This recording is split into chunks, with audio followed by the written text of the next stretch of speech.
Selamat pagi. Apa sudah jadi dengan Papa Gomo? Adakah beliau sudah tidak waras lagi? Adakah beliau sudah tidak dapat berfikir dengan lebih baik dan waras? Sehingga kan beliau sanggup mengeluarkan satu video yang membayangkan Perdana Menteri hidap AIDS. Apa jadi pada beliau ini? Dipetik daripada Malaysia kini, akhirnya kebiadaban ataupun kelantangan, keberanian melampau Papa Gomo akhirnya menerima padah apabila polis akhirnya menyasat Papa Gomo kerana kes video yang membayangkan Perdana Menteri hidap AIDS. Papa Gomo ni dah lama tak muncul. Sekali muncul, timbul terus kontroversi. Suka menimbulkan kontroversi, suka menimbulkan huru-hara yang bukan huru-hara yang berbahaya, tetapi huru-hara dari segi kenyataan-kenyataan beliau. Kenyataan beliau yang terkini ini memang sangat tidak wajar. Kenapa? Tidak mempunyai fakta. Selain daripada itu, ini boleh dianggap memalukan Malaysia, memalukan Perdana Menteri kita. Polis sedang menyiasat penulis blog iaitu Wan Muhammad Azri Wan Derus berhubung video yang kelihatan membayangkan Perdana Menteri Anwar Ibrahim menghidap AIDS. Timbalan Ketua Jabatan Siasatan Jenayah Bukit Aman Rusdi Muhammad Isa berkata, video bertajuk Datuk Seri Anwar Ibrahim, penyakit misteri tiada penawar AIDS, memfitnah Perdana Menteri.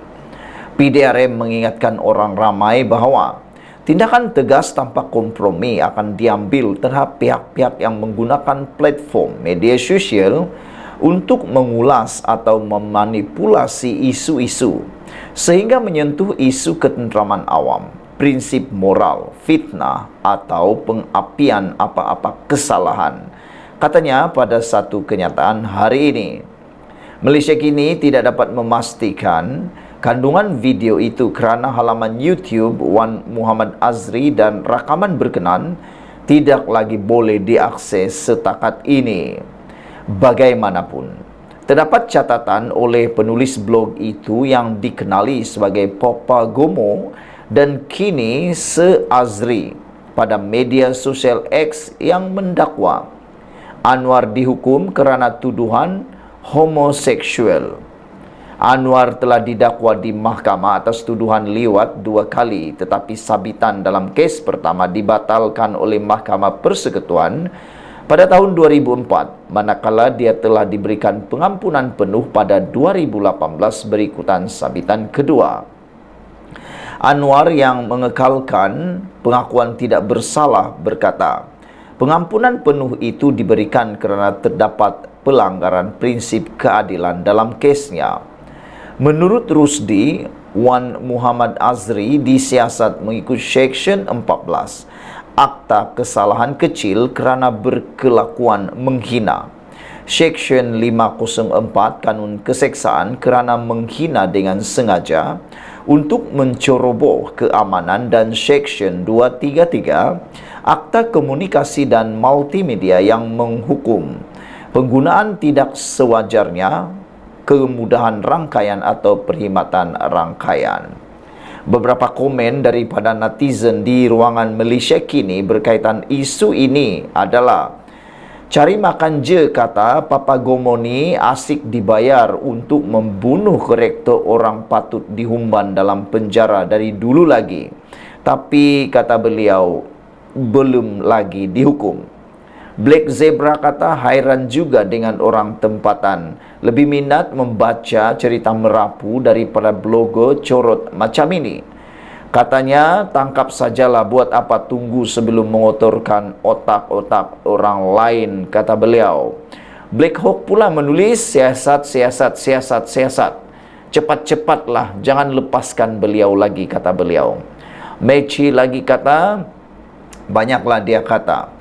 Kotaro Minami kata, yang peliknya Kenapa dia dah lama merapu tapi belum lagi berjaya dimasukkan dalam penjara, kata beliau. Dan Rendezvous pula menulis, dia ni suka merapu, dah jadi boring dan memualkan. Tak payahlah nak layan dia, dah over, kata Rendezvous. Apa pula pendapat kamu semua? Pada pendapat saya, kenyataan yang dikeluarkan oleh kes video yang disiasat ini, yang mengaitkan Papagomo ini, yang memberikan bayangan kononnya Perdana Menteri hidap AIDS adalah melampau. Sekian dulu untuk kali ini. Jangan lupa tinggalkan komen anda, tekan butang subscribe. Kita jumpa lagi. Bye-bye. Selamat pagi, salam sejahtera. Ini keputusan daripada Mahathir Mohamad yang paling mengejutkan kita. Seakan-akan Tun Mahathir ini tidak ada pendirian yang boleh kita lihat pada saat-saat akhir ini. Ini apabila sekali lagi Tun Mahathir Mohamad membuat kenyataan berkaitan dengan Perdana Menteri bukan Melayu. Tapi kali ini nadanya agak pelik dan luar biasa.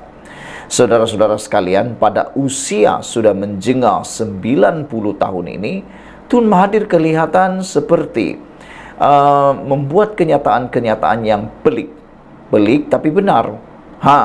Kadang-kadang buat U-turn, kadang-kadang membuat keputusan yang kita tak jangka langsung.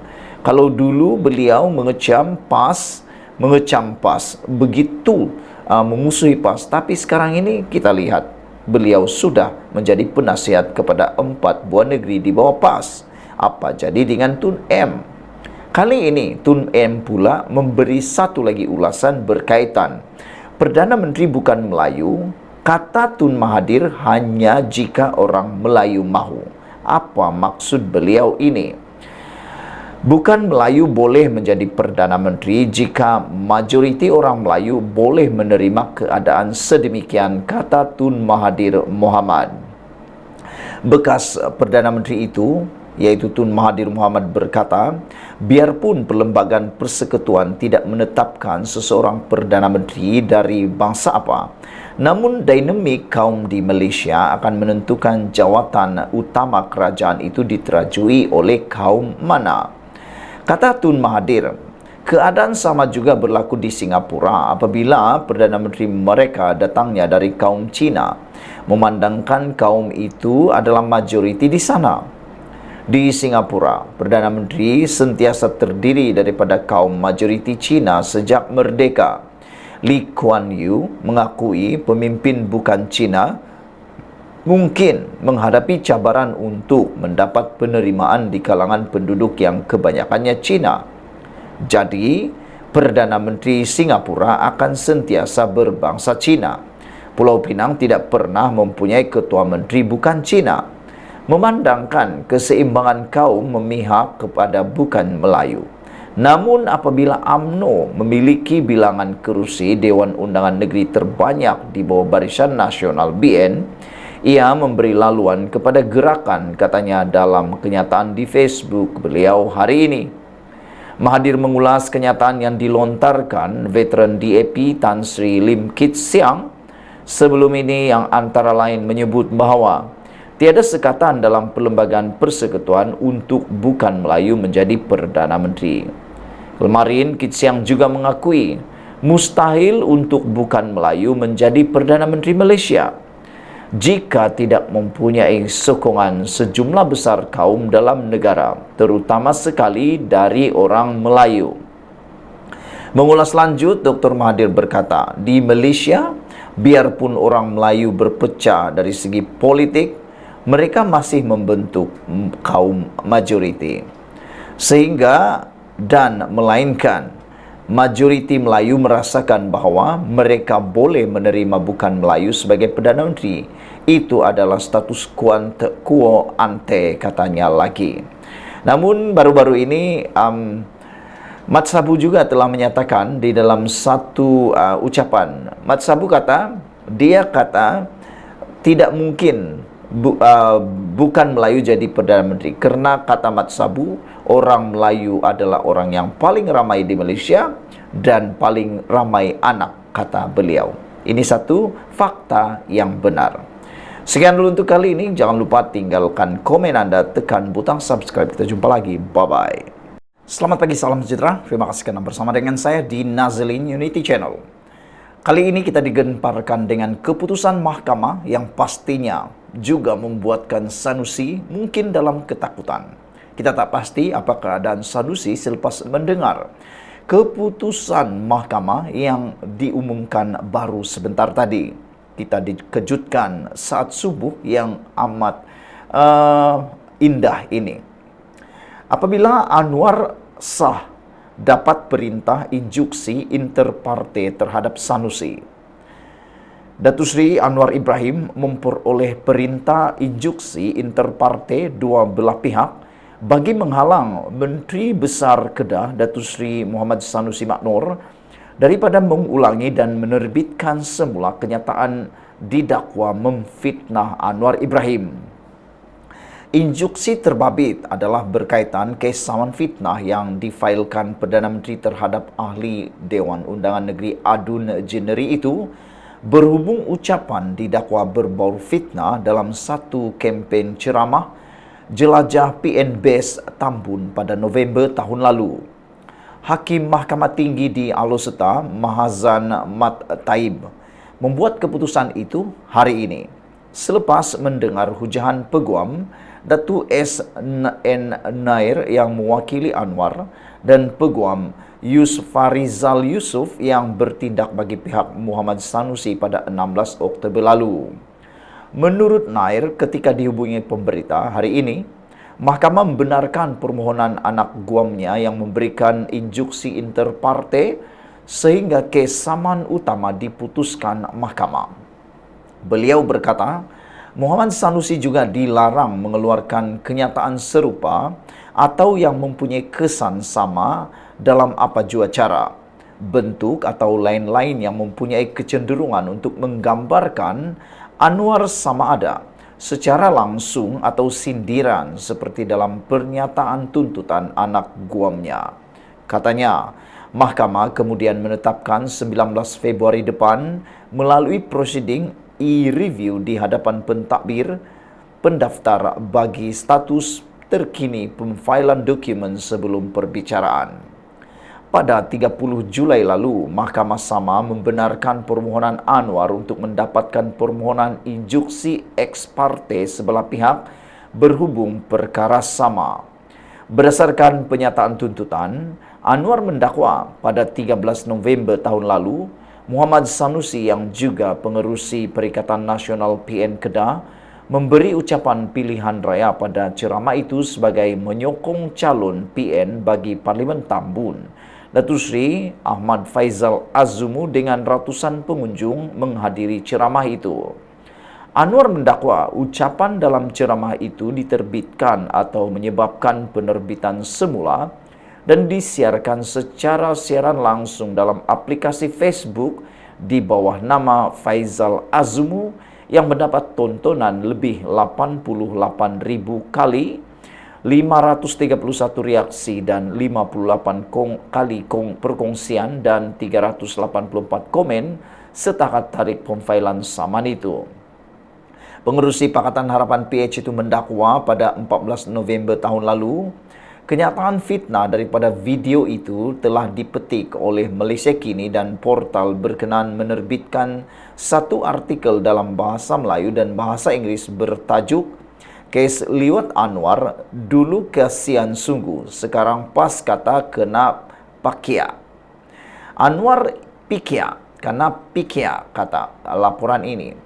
Anwar mendakwa kenyataan fitnah itu antara lain membawa maksud planatif mendapat pengampunan diraja melalui penipuan dan kekal tidak diampunkan, serta telah memperdayakan Yang di-Pertuan Agong, seorang pembohong, tidak boleh dipercayai, tidak beretika dan mengkhianati mandat rakyat. Planatif mendakwa kenyataan itu adalah tidak benar, keji serta berniat jahat dengan tujuan untuk menghasut orang ramai dan menimbulkan kebencian peribadi terhadapnya dan PH semasa tempoh berkempen menjelang pilihan raya umum ke-15 pada 9 November tahun lalu. Anwar mendakwa kenyataan fitnah itu menyebabkannya dihina, mendapat cemuhan daripada masyarakat Selain memudaratkan imej dan reputasi baiknya sebagai Presiden PKR, Pengerusi Pakatan Harapan Ahli Parlimen Tambun, Perdana Menteri ke-10 dan Menteri Kewangan Malaysia. Anwar mendakwa pada 16 November tahun lalu, Planatif melalui peguamnya menuntut defendant menarik balik memohon maaf, mengaku janji untuk tidak mengulangi dan membayar ganti rugi kepada Planatif.